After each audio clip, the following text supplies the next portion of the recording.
네, 오늘 거꾸로 됐네요. 말씀의 제목은 우리 시대서망 제43장 장벽이 무너짐 하는 그 안에 있는 내용으로 우리 함께 말씀 나누어 보도록 하겠습니다. 본문의 말씀은 마태복음 15장 21절로 28절에 있는 말씀입니다. 제가 읽겠습니다. 여러분 눈으로 한번 같이 따라 읽으시면 되겠습니다.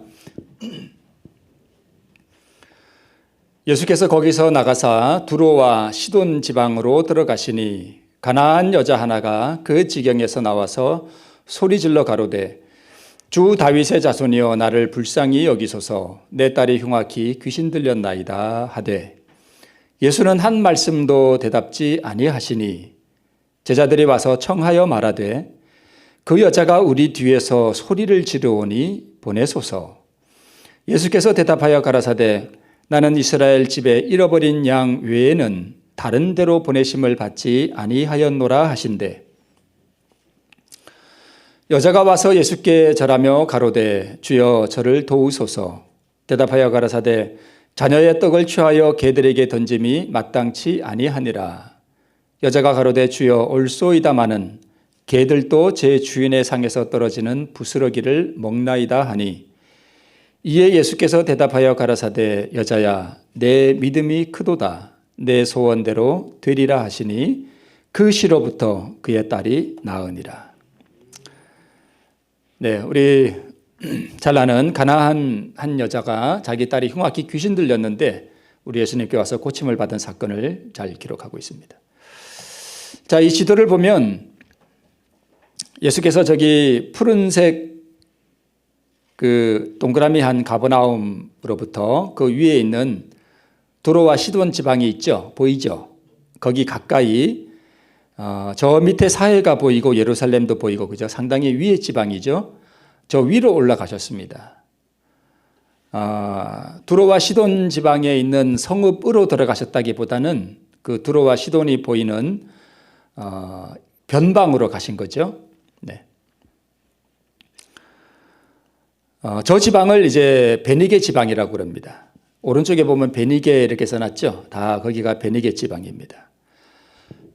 예수님께서 이제 저 지방에 가셔서 서쪽으로 두론과 시도 지방을 이렇게 내려다 보시는 그러한 모습입니다. 지금은 폐허가 되었지만 두로와 시돈의 이 도시가 고대에는 아주 번성하고 부유했던 상업 도시였고 또 무역 도시였습니다. 이방의 신전들과 또 장대한 궁전들이 예수님께서 이렇게 내려다 보셨고요. 또 항구에는 무역하는 선박들로 이렇게 가득 차 있었던 그러한 모습을 예수님께서 이렇게 내려다 보고 계셨습니다. 두로와 시돈의 그 고대 도성들이 지금은 무너진 기둥만 남아있지만 그 당시에는 얼마나 화려했겠어요. 그죠? 평지에 이렇게 그 도시가 펼쳐져 있었고 그 너머에는 왼쪽 가운데로 살짝 보이죠. 바다가 보이죠. 지중해에 푸른 물이 넘실거리고 있는 그 모습을 예수님께서 이렇게 내려다보고 계셨습니다. 예수님께서 저 베니게 지방으로 가신 이유는 세 가지 이유가 있습니다. 첫 번째는 베세다에서 얻지 못한 어떤 한적함을 좀 얻고자 하셨습니다. 유전 문제 때문에 막 이렇게 소용돌이가 있었잖아요. 그래서 좀 한적한 곳에서 쉬고 싶으셨고, 두 번째는 제자들에게 주실 어떤 교훈이 있었는데 그건 뒤에서 보기로 하고요. 세 번째 이유는 가장 중요한 이유입니다. 거기에 누가 있었는가 하면 자신을 정말 필요로 하는, 예수님을 정말로 갈급해하는 한 여자가 거기 있었기 때문이었습니다. 사실 가장 중요한 목적은 누구를 만나러 가신 거예요? 그 여자를 만나러 가신 것입니다. 저 지방을 베니게 지방이라고 하지만 오늘 예수님에게 와서 구원함을 받은 이 여자는 흔히 가나안 여자라 이렇게 기록되어 있습니다. 이방 여자죠. 여러분 저 그림을 보면 예수님의 모습이 우리가 아는 그런 예수님의 모습과는 약간 뭐예요? 다르죠. 마치 여자가 와서 이렇게 간절하게 구하는데 예수님은 지금 뭐 하시는 것 같아요? 피하시는 듯한 모습입니다. 성경의 모습과는 일치하지 않는 그림이지만 저 바다 가까이 가셨다기보다는 멀리 두로와 시돈 지방 변방에 계셨어요. 그래서 저 그림은 사실 정확하지는 않지만 이 성경에서 예수님이 그 여자를 대하는 모습을 이 화가가 나름대로 표현한 것으로 보입니다. 마치 여자를 이렇게 무슨 좀 불결한 여자를 보는 듯이 이렇게 피하는 듯한 그런 모습으로 이렇게 예수님의 그때 상황을 묘사하고 있습니다. 저렇게 하셨던 이유는 그 여자의 믿음을 시험하고 계셨던 것이고요.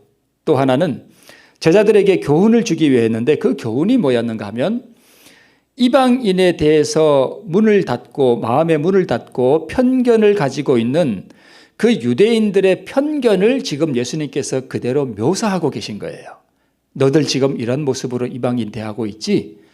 그러한 모습을 지금 보여주고 계신 것입니다. 그리고 세 번째로는 그리고 난 다음에 이 여인의 요구를 들어주심으로 제자들도 가지고 있는 그 이방인에 대한 편견을 뭐 하고 싶으셨을까요? 깨뜨려버리고 싶으신 것입니다. 그래서 오늘 제목이 뭐예요? 장벽이 무너짐. 그 장벽이 무슨 장벽인가 하면 유대인들과 이방인들 사이에 세워진 그 장벽이에요. 예수님께서 십자가의 이후에 이제 승천하신 다음에는 복음이 어디에 전해져야 돼요? 유대인뿐만 아니라 이방에게도 전해져야 되잖아요. 그러려면 지금 제자들의 마음속에 가지고 있는 그 이방인에 대한 편견이 뭐해져야 됩니까? 무너져야 돼요. 그래서 제자들의 있는 마음속에 있는 그 이방인에 대한 편견을 무너뜨리기 위해서 제자들을 데리고 지금 수업하러 가신 겁니다. 그죠? 공부하러 가신 거예요. 그래서 오늘 제목이 장벽이 무너짐입니다. 자, 그러면 오늘 초점을 이 이방 여자, 가나안 여자에게로 좀 한번 살펴보면, 적용해 보면, 이 여자는 지금 그 가정에 지금 뭐가 닥쳤습니까? 말할 수 없는 고난이 닥친 거죠. 만약 우리 가족 중에 귀신 들린 사람이 있으면 어떻게 되겠습니까? 그죠?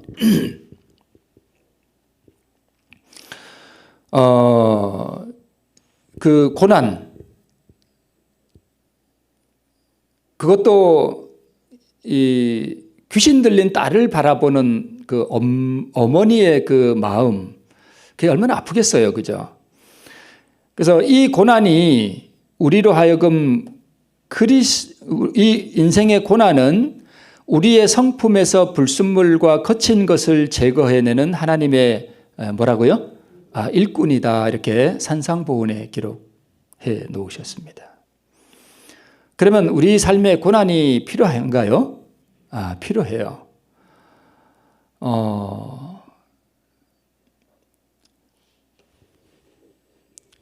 이렇게 사람마다 이게 없는 사람은 없어요. 그죠? 다 보면은 마음에 이렇게 쌓아둔 응어리 같은 것들이 이렇게 남아 있어서 어려움 당하는 사람들도 있고, 그런 것들이 참 많습니다. 이 가나안 여자의 고난은 자기 딸이 흉악한 귀신이 들린 것이었고, 그런 딸을 바라보는 이 여인의 고통과 자기 딸을 바라보는 그 심령의 아픔이 얼마나 컸는지 우리가 짐작해 볼 수 없을지도 모르겠습니다. 우리가 경험해 보지 않은 이상은. 그래서 자기 딸이 나올 수 있다면 그 어떤 것도 자기 생명도 마다하지 않을 모성을 가지고 이 여인이 예수님을 만나러 옵니다. 그래서 고난과 이 어머니의 모성이 자기 딸을 위한 치유에 대한 갈망을 일으켰습니다. 뭘 일으켰다고요? 갈망을 일으켜요. 이 갈망이 있기 전에 이 가나안 여인은 빈부귀천을 막론하고 치유의 은총을 베푸는 예수님에 대한 소문을 들었습니다.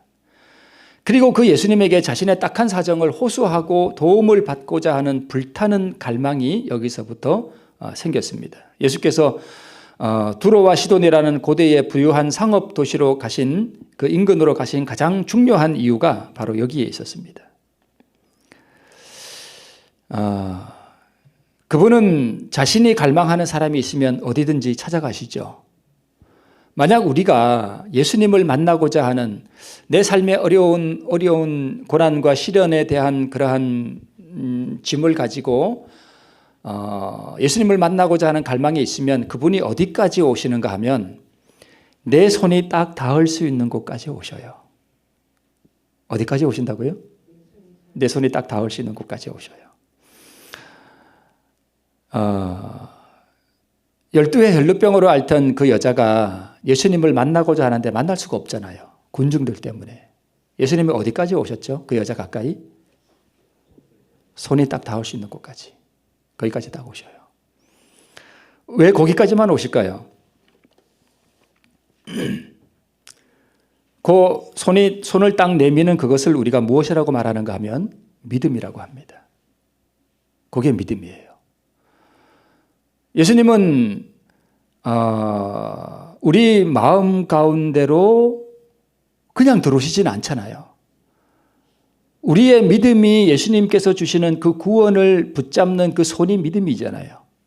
그래서 그것을 붙잡는 그것을 하시도록 하기 위해서 주님께서 때로 우리 삶의 고난과 그 고난을 통해서 우리에게 예수님을 만지고자 하는 뭘 일으키는가 하면 갈망을 일으킨다는 것입니다. 그래서 고난이 우리에게 뭐가 되는 거예요? 축복이 되는 것입니다. 문제는 우리에게 그런 갈망이 없다는 것이 참 어떨 때 문제죠. 갈망이 없어요. 교회는 다니는데 내가 왜 교회를 다니는지, 내가 정말 예수님을 만나서 그분의 은혜와 그분의 사랑과 그분의 구원과 그분의 의를 경험해 보고자 하는 어떤 그런 깊은 갈망이 없다는 것이 참으로 우리에게 문제입니다. 그래서 우리가 자신에 대한 처지와 자기의 영적 형편에 대한 인식이 제대로 되면 갈망이 일어납니다. 라오디게아 교회에 대한 영적 진단이 자신에게 적용되면 그렇습니다. 나는 부자다. 나는 부족하여 부족한 것이 없다. 나는 부족한 게 없어. 나는 그래서 필요를 못 느껴. 왜요? 모든 것이 넉넉하니까. 지금 유럽에 있는 교회들, 잘 사는 나라들의 교회들이 자꾸 무너지는 이유가 물질적으로 풍요하니까 뭐가 없어요? 갈망이 없어요.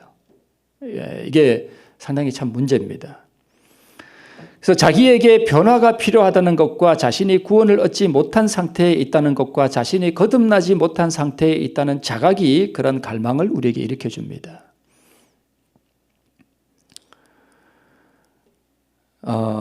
그래서 어떤 사람들, 그러니까 이렇게 좀 모태에서부터 이렇게 교인이어서 특별히 뭐 술도 안 먹어보고 이렇게 나쁜 짓도 하나도 안 해보고 그저 이 가정의 그 종교 울타리 안에서 이렇게 살던 사람들 중에 다 그런 것은 아니지만 병폐가 하나 있는데 자기가 죄인 되었다는 사실을 참 깨닫지 못하는 사람들이 많아요.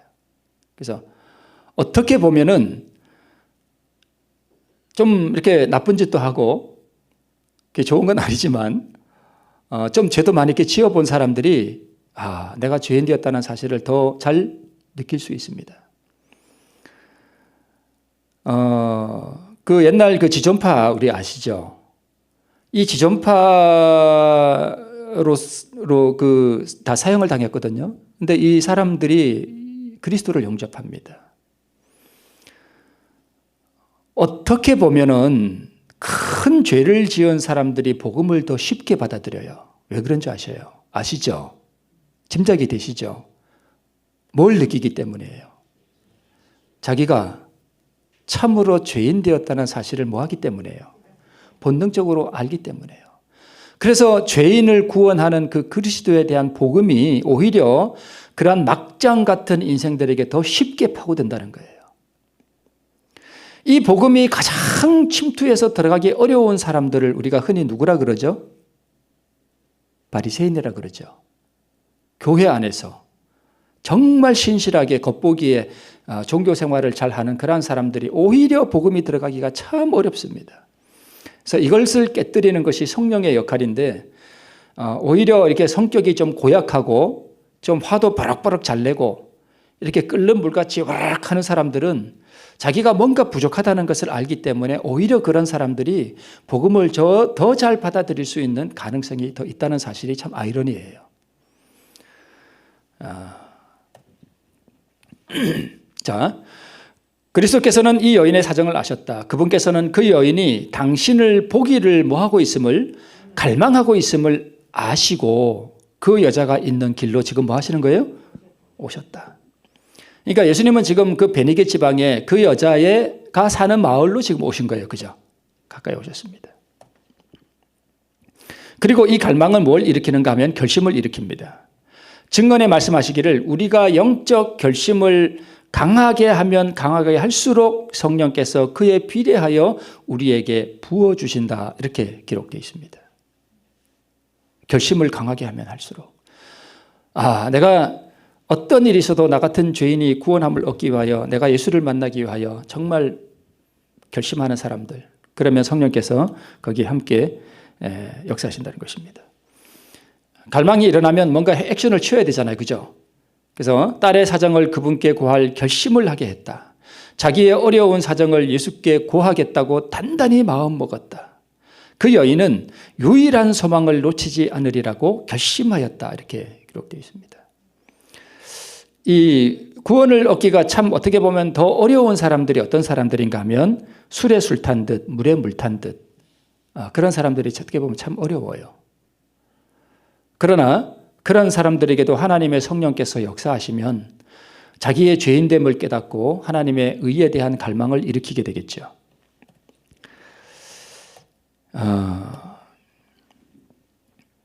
그 한 문둥병자가 예수께 나와서 주여 원하시면 저를 깨끗게 하실 수 있나이다 라고 하는 그 한 문둥병자가 고침을 받은 사건이 있죠. 우리가 마치 저 그림에 나오는 저 예수님 앞에 나와 무릎을 꿇고 있는 저 한 문둥병자와 같이 자신이 참으로 죄인 되었고 자신이 참으로 문둥병자고 자신이 참으로 변화함을 받아야 할 죄인이라는 사실을 우리가 깊이 깨닫게 된다면 우리는 통회하는 마음으로 예수를 만나고자 하는 그러한 갈망을 일으키게 되고 내가 어떠한 일이 있어도 생명을 내놓더라도 내가 나의 구원자를 내가 한번 만나보리라고 하는 그러한 결심을 일으키게 된다는 사실을 우리가 유념해 볼 필요가 있습니다.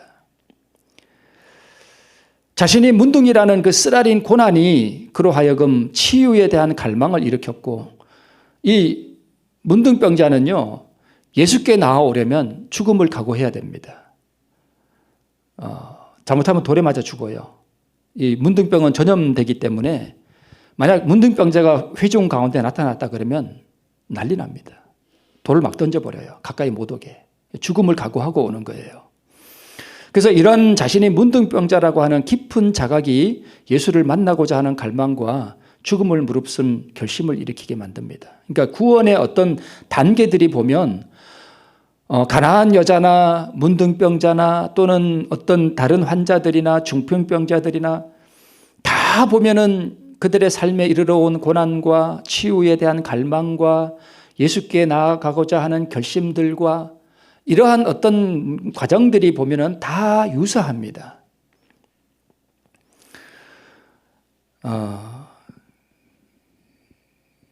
자기 상태에 대한 진정한 자각, 그것이 구원의 첫걸음이에요. 그것을 일으켜 주시는 분이 성령 하나님이십니다. 자, 결심을 하게 되면 그 다음에 행동으로 이어지겠죠.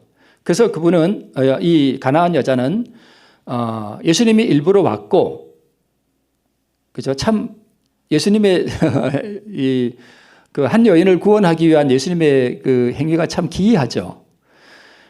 일부러 그 여인에게 가까이 와놓고는 그 여인이 달려드니까 예수님은 또 뭐 하는 듯해요? 모른 척해요. 모른 척해요.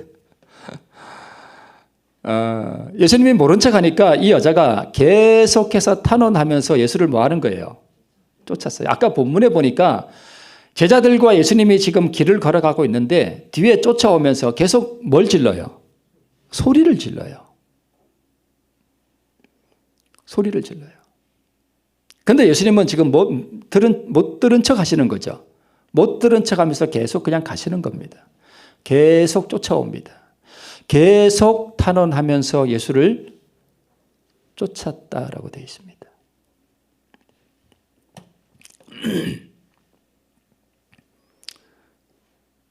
갈망, 끈질김.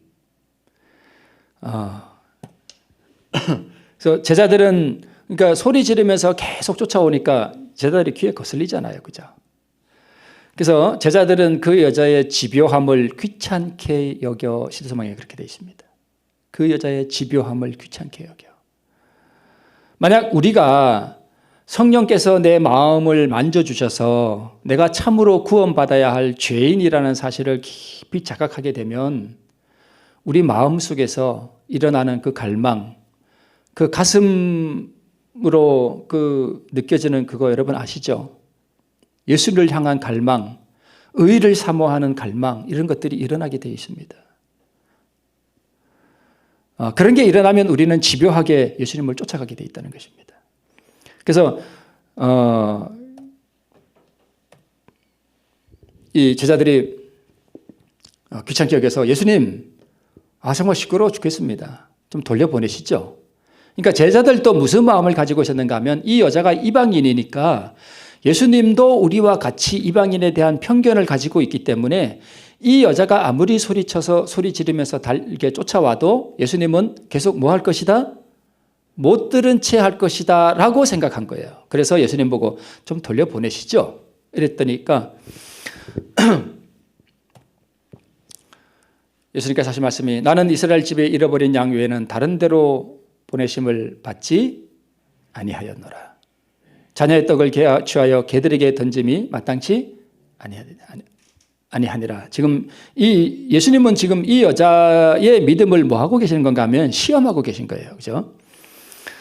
자, 여기서 이 여자가 마지막으로 한 말이 뭐냐 하면 주여 올소이다마는 개들도 제 주인의 상에서 떨어지는 부스러기를 먹나이다. 자기 스스로 뭐가 된 거예요? 개가 된 것입니다. 이것을 우리는 자아굴복이라고 볼 수 있습니다. 자기를 완전히 내려놓은 거예요. 좀 덜 열성을 가지고 구원에 대한 갈망이 좀 덜 했더라면 아마 기분 나쁘다고 돌아갔을 거예요.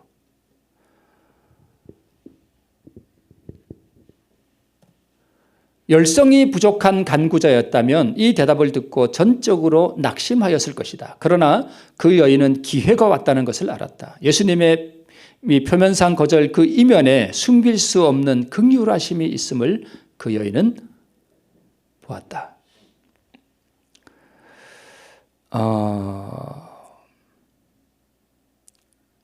아마 그 여인이 자녀의 떡을 취하여 개들에게 던짐이 마땅치 아니하다라고 말씀하실 때에 예수님이 말씀은 그렇게 하시지만 그분의 얼굴 표정은 어땠을까? 우리가 한번 상상해 볼 수 있습니다. 그죠? 긍휼이 풍성하신 그분의 얼굴, 자비가 풍성하신 그분의 얼굴을 바라보면서 그 여자가 아마 희망의 끈을 놓지 않았던 것 같습니다. 그래서 우리도 이렇게 삶을 살아가다 보면 어떨 때는 우리 삶에 좀 어려운 문제들인가 삶의 어떤 미래가 보이지 않을 때 우리 삶이 참 막막하게 보일 때 뭐가 밀려오기 쉬운가 하면 어떤 우울함이 우리에게 밀려오기가 참 쉽습니다. 우울함.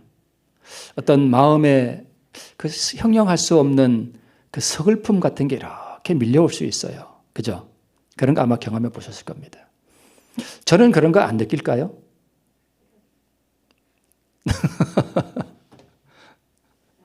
저는 안 느낄 것 같아요. 여러분 어떠세요? 제가 목회를 그만두고 이렇게 제가 뭐 배웠는지 아시죠? 한번 말씀드렸죠. 그거를 하려고 하니까 에베레스트산 같은 막막함이 제 앞에 이렇게 버티고 있는데 그때 제가 참 깊이 느꼈던 게 뭐냐면 우리 성도님들이 이렇게 사는구나 하는 걸 많이 느꼈습니다. 성도들의 삶이 이럴 수 있겠구나.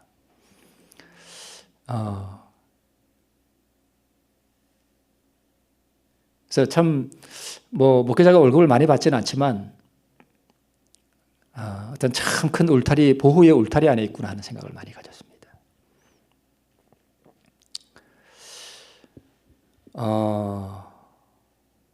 그럴 때에 우리가 참으로 유념해야 할 것이 무엇인가 하면 바로 이 여자의 경험입니다. 마치 예수님이 우리에게 얼굴을 돌리고 자녀의 떡을 취하여 개들에게 던짐이 마땅치 아니하다라고 하는, 우리를 정말 외면하는 것 같은 그런 상황이 올 때라도 그분은 우리를 향해서 언제나 무한한 긍휼하심을 가지고 있고 우리의 삶을 끝까지 인도하신다라는 그 믿음이 그때 필요하다는 것을 저는 사실 목회를 그만두고 나서 더 많이 배웠습니다. 그래서 오히려 그러한 막막함이 우리에게 이르러 올 때, 그것은 우리가 믿음을 배우고 활용할 수 있는 절호의 기회가 될 수도 있구나 하는 것을 제가 경험적으로 더 많이 배우게 됐습니다. 그랬는데 참 어려운 어떤 과정들을 거쳐서 나중에 이렇게 보니까 하나님께서는 저를 향한 계획들을 다 가지고 있으셨다는 것을 제가 깨닫게 됐습니다. 그래서 혹시 여러분 그런 인생의 서글픔이라든가 이 여자에게 이르러 왔던 그런 참 막막함 같은 것들이 이르러 올 때에 우리가 참으로 기억해야 할 것은 우리 주님의 긍휼의 풍성하심입니다. 그것을 우리가 기억하고 믿을 필요가 있습니다. 그래서 믿음은 우리의 마음이 기쁘고 황홀함이 있고 감동이 밀려올 때는 믿음을 활용하기가 참 어려워요. 그러나 우리에게 그러한 이 장벽 같은 것들이 밀려올 때 그때 오히려 우리가 믿음을 배우고 믿음을 활용할 수 있고 믿음을 자라게 할 수 있는 기회가 될 수 있다는 사실입니다. 예수님의 얼굴에 나타난 그 자비의 풍성하심, 그것을 그 여인이 보고 낙심하지 않았다는 것입니다. 그 여자는 그리스도의 거룩한 감화에, 그러니까 말씀은 그렇게 하시지만 그분에게서 풍겨나오시는 그 감화는 사랑이었습니다. 그걸 느꼈던 거예요. 그 여자가. 그죠? 그래서 그 감화에 즉시 뭐 하고요? 굴복하고. 그 감화를 보고 자기 영광을 버린 거예요. 이분이 나를 개처럼 취급할지라도 이분이 나를 치유하시기를 원하시는 그 긍휼하심이 있구나. 그래, 내가 개가 되자. 여기 굴복과 믿음이 나오죠. 즉시 굴복하고, 그러니까 자기 자존심 다 버린 거예요. 그죠? 나아만 장군이 그 요단강에 들어갈 때 뭘 버린 거예요? 자존감, 자존심, 이거 다 버린 거예요. 그죠? 들어간 거예요. 자기가 구하는 바 은총을 주실 그분의 능력을 전적으로 믿었다. 예. 그렇게 할 때 구원이 이르러온, 이게 하나의 그 구원함을 얻는 사람들에게서 일정하게 나타나는 하나의 패턴입니다.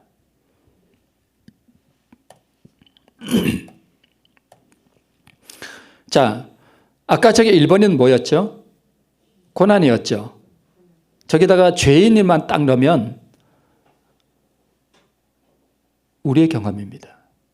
참으로 우리가 죄인 되었음을 느낀다면 구원에 대한 뭐가 생겨요? 갈망이 생기고, 내가 어떠한 희생을 하더라도 내가 구원을, 예수를 만나리라고 하는 결심이 일어나게 되고, 정말 예수를 만나기 위해서 내가 정말 자아를 굴복시키는 그 삶에 돌입하기로 내가 굳게 결심하고, 그런 결심이 일어날 수도 있고, 내가 이제 새벽 기도를 통해서 하나님을 만나려는 결심이 일어날 수도 있고, 또 내가 시간만 나면 내가 말씀을 통해 연구하면서 내가 그리스도를 만나려는 나름대로의 어떤 그런 결심들을 할 수가 있겠죠. 행동에 돌입하는 거죠. 그리고 자기 영광을 버릴 때 구원이 이르러 온다는 사실을 우리가 알 수 있습니다. 여자야, 내 믿음이 크도다. 내 소원대로 되리라. 여기서 말하는 이 믿음은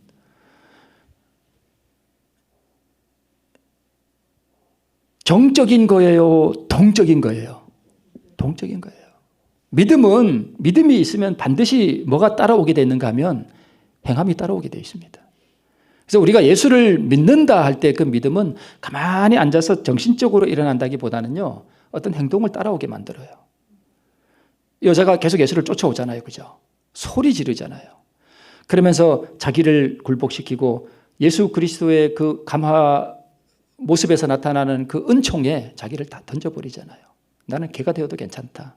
뭐만 얻는다면, 구원을 얻는다면. 네. 예수님께서 칭찬하신 그 여자의 믿음, 그 크다고 한 그 믿음이 뭐냐면 바로 이거예요. 여자가 가로되 주여 올소이다마는 개들도 제 주인의 상에서 떨어지는 부스러기를 먹나이다. 구원이 유대인에게만 있다 할지라도 그 유대인들이 먹다 남은 그 구원의 찌꺼기라도 내가 좀 뭐 하고 싶습니다.